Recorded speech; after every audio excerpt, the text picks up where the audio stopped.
what's your background? Can you kind of give us a quick recap of what you've done, where you've been, and what's led you to this spot? Sure. I grew up in Atlanta for like a number of years. Moved to Cincinnati for high school. My dad worked for Coca-Cola. I was fortunate to walk on at LSU in the late '90s for Coach Bertman. Knew I always wanted to, work in baseball. Was able to get into the graduate school at Ohio University, which led to an internship with the Cleveland Indians for a couple of years up there in Cleveland. Took my first full-time job as an area scout in the Midwest out there in Kansas City for a number of years. Moved over to the Rangers, worked with AJ Preller there, primarily in international scouting for a number of years. Became the farm director in 2014. I was a farm director for like a number of years. When Thad Levine moved to the Minnesota Twins, was able to jump into the assistant GM role and really assist John Daniels on the major league front. Helped a lot with the design of the new ballpark there in Arlington, Globe Life Field that opened up in 2020, and then jumped over here with the Padres in October of 2021 as the assistant farm director, working with Riley. Great relationship with Riley. Riley was our manager in the Dominican Summer League for the Texas Rangers, about 12 years ago. So, for you personally, how much of a perk is it that your first manager job is at one of the best minor league ballparks in America? I'm counting my blessings for sure. So I had the opportunity to scout in a Fort Wayne 20 years ago. Certainly not at the old ballpark. So that was a good experience to understand how great it is now.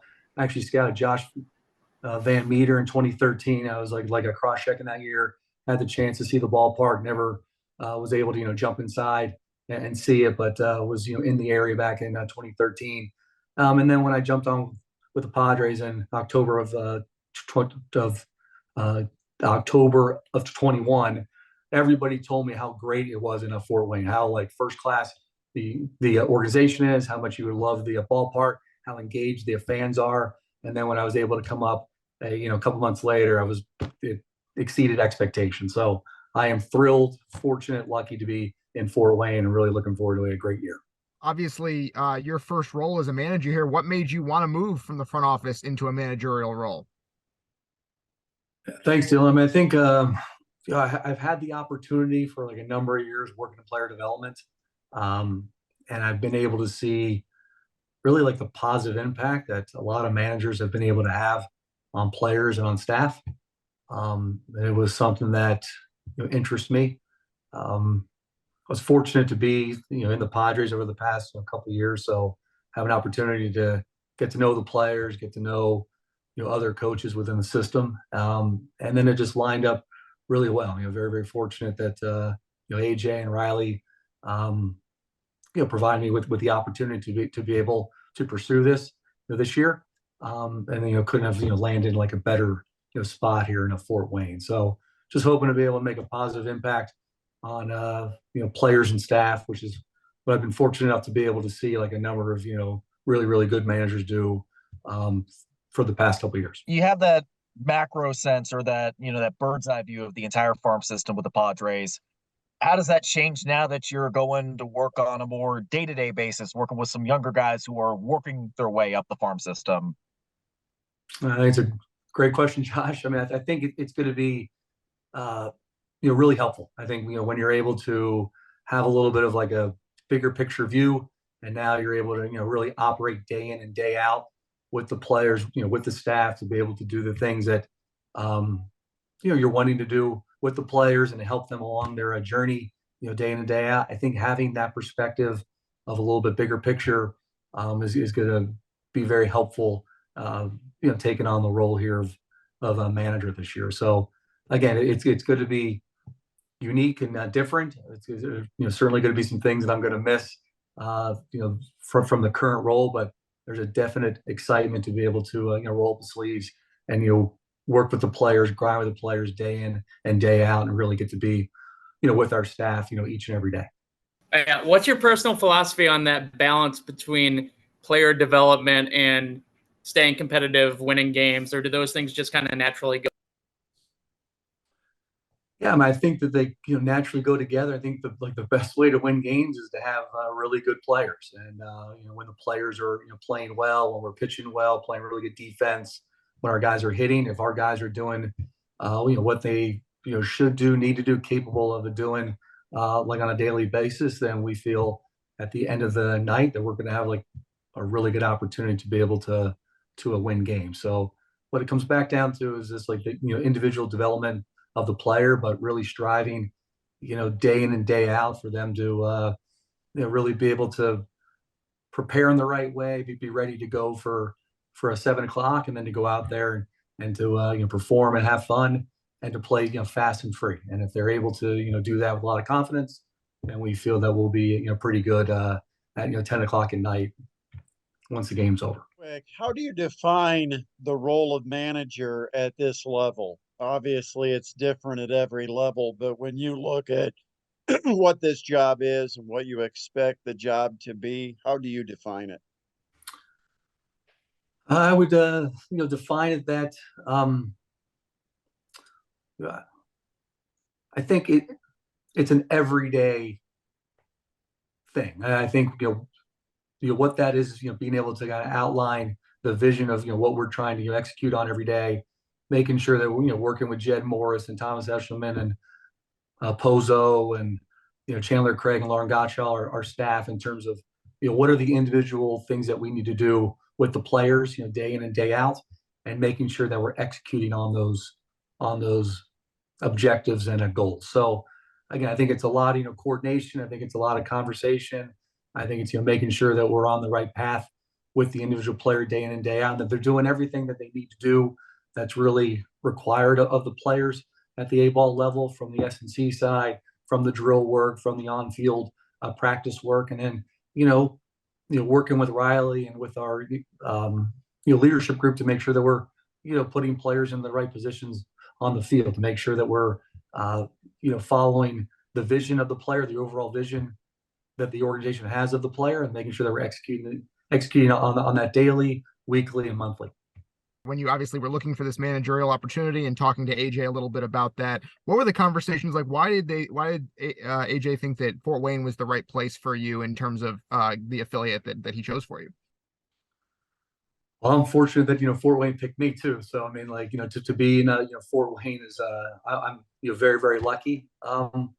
Again, I think that there are like a number of conversations that happen, and the way that it lined up. We have really good managers at every level, and Pete Zamore in AAA is going to be unbelievable. Luke Montz goes back to AA, and Lucas Ray is going to take on Lake Elsinore. So worked out very well that that high was the best fit for me and for the Padres organization, and that's where like a lot of the decision kind of came down to.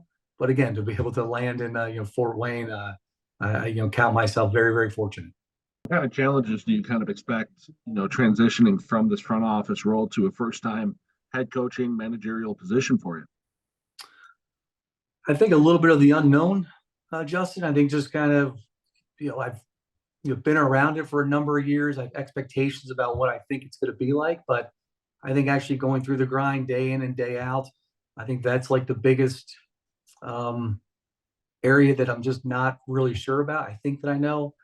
I'd say probably from some of the in-game aspect, like when to play the infield in, play the infield back, first and third defense, some of those kind of in-game adjustments, that you make. But I'm very lucky because I'm going to be leaning on our staff a lot to help me through that, to be able to ask like a bunch of questions and to really try to put our players in the best possible position.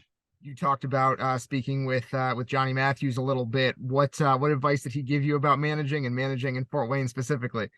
No, it was great to see Johnny, as a manager last year. I give Johnny a lot of credit. I think that he was really, really, really good in terms of being able to strike that great balance in the clubhouse. There was like a high level of respect that all the players had for him. There was really good work that was being done, but he was able to keep it light and fun. So, being able to kind of visit Fort Wayne a couple of times this past year and be able to see, really how Johnny, handled the clubhouse, handled the team worked with the staff. I was able to learn a lot from him. And again, Johnny, absolutely loves Fort Wayne. So it's exciting for him to be able to jump in that hitting coordinator role. But, Fort Wayne is a very, very meaningful place to him. And he just told me just to, keep it going, based off their success last year. Like, obviously, still a lot to sort out over the coming months, but what do you think of that talent who could potentially wind up starting the season in Fort Wayne once things get rolling in April? I think it's going to be very exciting to talk about. We're getting ready to head out to camp here for about a month and a half. So I think it's going to be interesting. I think what you look at our team at Low A last year. You look at our team at Fort Wayne last year. I think there are going to be a number of players that are on the team that should really position us to have some success. But all that'll get sorted out there in Arizona here in the coming weeks. But I think that we're very excited because our scouting group has done a great job both internationally and amateur to be able to have our system with really really good players, and it'll be exciting to see who those 30 guys are that break on April 5th. Like for our organization, we're really excited about this, and I'm not just saying that. It's not hyperbole. Like, Mike comes in with a resume that he played at the highest level under one of the best couple of college players ever, and one of the best college coaches ever, excuse me, and the experience from there. I mean, we have a guy coming into our dugout that was the assistant general manager for a major league team that's helped run minor league teams with two great teams with the Rangers and the Padres. And my point is, the Padres have done things uniquely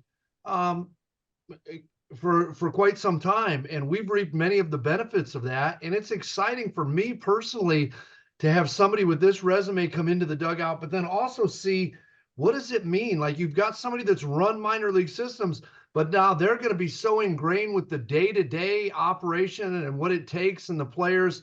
I just think that we'll get to learn a lot more about Mike and the Padres at an even deeper level. And maybe they will as well, as it relates to Fort Wayne specifically, or just their affiliates in general. It's a really neat opportunity. Yeah, well said, Mike Nutter. And hey, Mike Daly, I've actually got a few quick ones for you here as we wrap. Sure. I know you mentioned Johnny gave you some advice. Johnny did a great job of immersing himself in the Fort Wayne culture, including on a culinary level. So I'm wondering, did he tell you got to make sure to eat or drink anywhere? I was up there. It was like a beautiful summer day, and he talked about going to the farmers market and the food trucks. I had no idea what he was talking about, so I took him up on it on a Saturday morning and went down there, and it was great to see him. There were like a lot of people there from Fort Wayne. It was fun to walk around like the different shops. It was fun to grab some food, but then just to like experience what it's like downtown. And that was something that he definitely encouraged me, and he also talked to our players about as well. So I am looking forward to that great summer day here. A couple great summer weekends to be able to get back down to the farmers market and check out the food trucks.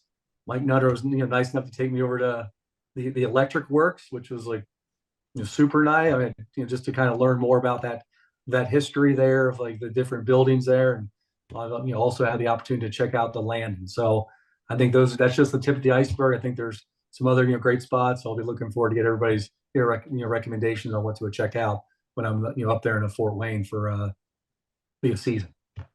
That's awesome. I'm sure Justin will show you the deck at some point on a nice summer evening. I got one too as far as coaching goes.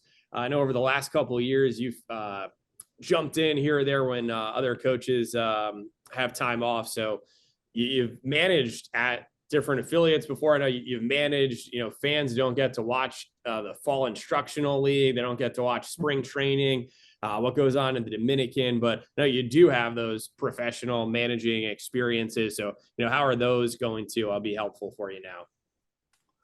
Well, my first managerial experience was in 22 when I filled in for Esposito, and thankfully that 0-6 wasn't part of the interview process for this. That went on his official record, though.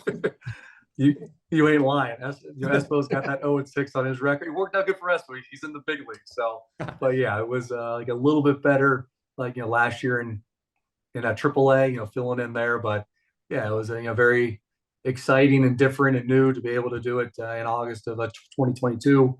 But yeah, I think a couple of those experiences are just been like a little bit in terms of what we're about to get into here for a 6 months. So looking forward to. I'm fortunate to be able to have had those opportunities. I learned a lot in those stints there, but certainly going to be different here in terms of going from April 5th until hopefully mid to late September. Yeah. And last one for me, I think we're all besides baseball fans, all basketball fans here. So yeah, I'm loving the Jordan frame jersey, but I think I came across this somewhere else. I'm not sure if others saw it too. You guys actually kind of player development wise are able to use the Last Dance and Michael Jordan's greatness as kind of a teaching tool, right? Yeah, I mean, clearly, I think like everybody on this call watched The Last Dance, but it's just a really good story in terms of how the Bulls dominance, but also a lot about Michael Jordan's drive and how he wanted to be great and how he was relentless in terms of wanting to win championships, but then how some of those other players, Scottie Pippen and Horace and Dennis Rodman, and kind of how that whole thing came together. So yeah, one of the projects in terms of player development is not just hitting BP and working on defense. You're also trying to grow the player's mind and try to open their perspective and raise their awareness. So yeah, we had like a really cool thing with Dylan Lesko and Ethan Salles watching The Last Dance during extended last year, led by Lucas Ray, and that led to some really good conversations at the end of every episode in terms of what's your why, what's your reason, like why is Dennis Rodman such a good rebounder, kind of what led to that, what led to him wanting to do something that maybe doesn't have the same notoriety as scoring all the points. And I just think that was like really, really beneficial for those players. It was beneficial for our staff to be able to have like a great example like the Bulls and The Last Dance, and then to be able to have some really good conversations that you hope will then these guys will take into their journeys to be big league players.